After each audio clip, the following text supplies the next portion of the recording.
Chapter 4. The Codeborn. Mira's body felt heavy, anchored in a place that didn't obey gravity.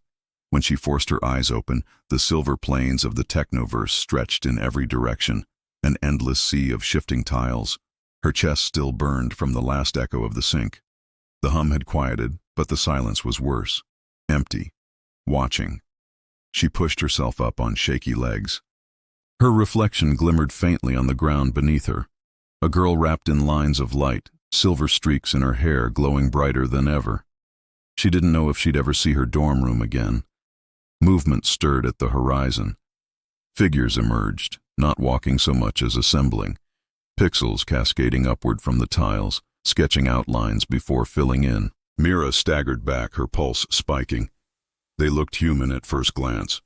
Tall, draped in shifting cloaks of woven light, faces blurred as if seen through running water. But the longer she stared, the less human they became.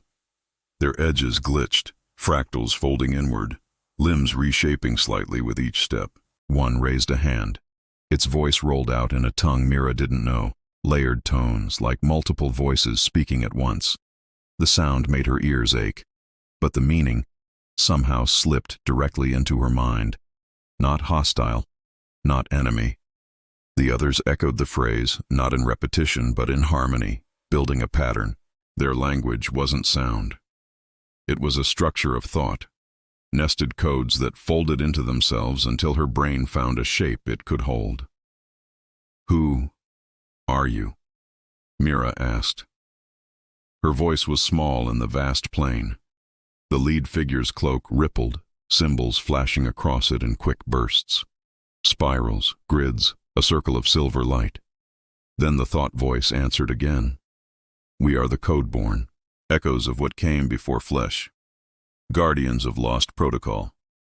More figures rose behind them, forming a ring. Mira counted at least a dozen, maybe more, though their outlines flickered constantly, hard to keep track of. Their presence pressed against her, not threatening, but immense, like standing in the center of a storm.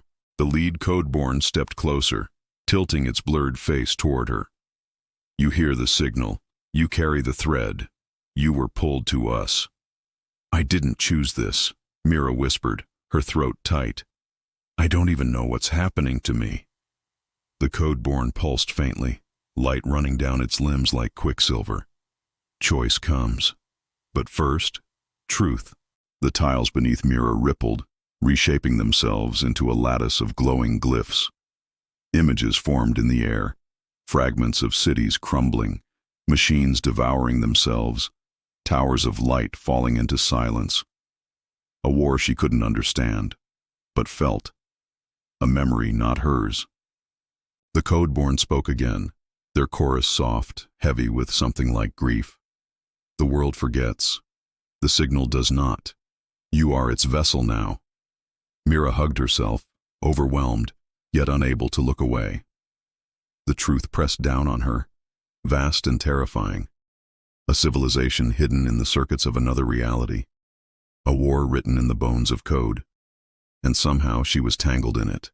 The Codeborn ring closed tighter around her, their cloaks rippling with symbols that crawled across her vision. "You must learn, Miracade, or the noise will consume all."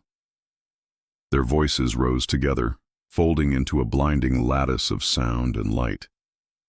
And the last thing she saw before the plane dissolved was her own name, etched across the void in living code.